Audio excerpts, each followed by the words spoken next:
I mean, Charlie, people probably look at you and think you're incredibly wealthy. You've had all these great opportunities and things that have happened in your life, but you've struggled too. Of course, everybody struggles. The iron rule of life is everybody struggles.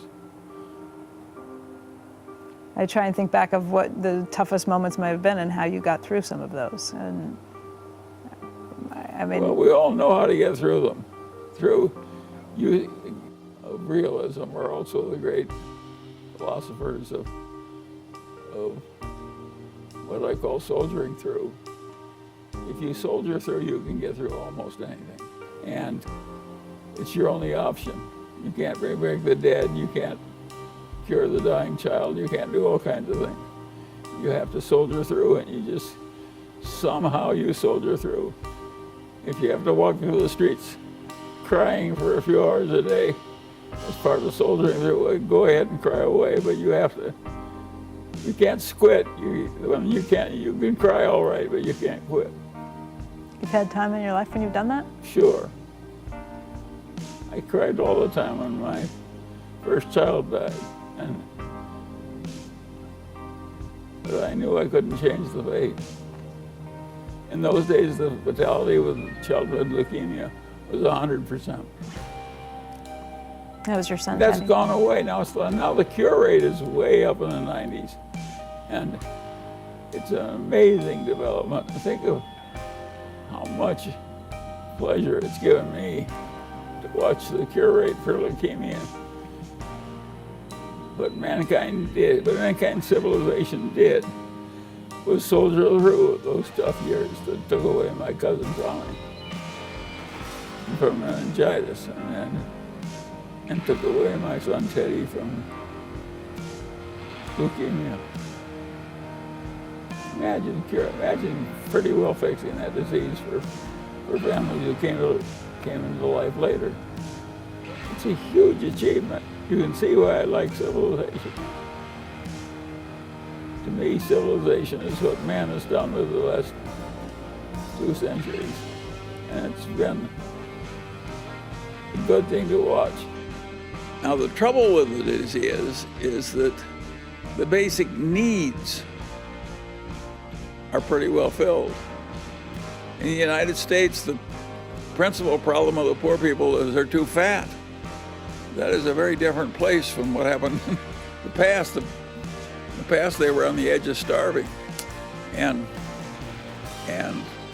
what happens is, it's really interesting, is with all this enormous increase in living standards and freedom and diminishment of racial inequities and all the huge progress that has come, people are less happy about the state of affairs than they were when things were way tougher. And that has a very simple explanation. The world is not driven by greed, it's driven by envy. And so the fact that everybody's 5 times better off than they used to be, they take it for granted. All they think about is somebody else having more now, and it's not fair that he should have it and they don't. That's the reason that God came down and told Moses that you couldn't envy your neighbor's wife or even his donkey. I mean, even the old Jews were having trouble with envy. And so it's built into the nature of things. It's weird for somebody my age, because I was in the middle of the Great Depression when the hardship was unbelievable. I have conquered envy in my own life. I don't envy anybody. I don't give a damn what somebody else has. But other people are driven crazy by it. And other people play to the envy in order to advance their own political careers. And we have whole networks now that they want to pour gasoline on the flames of envy. I like the religion of the old Jews. I like the people who were against envy, not the people who are trying to profit from it. But if you stop to think of the pretentious expenditures of the rich, who in the hell needs a Rolex watch so you can get mugged for it?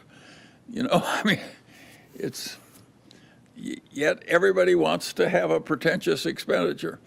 And that helps drive demand in our modern capitalist society. My advice to the young people is don't go there. The hell with the pretentious expenditure. I don't think there's much happiness in it.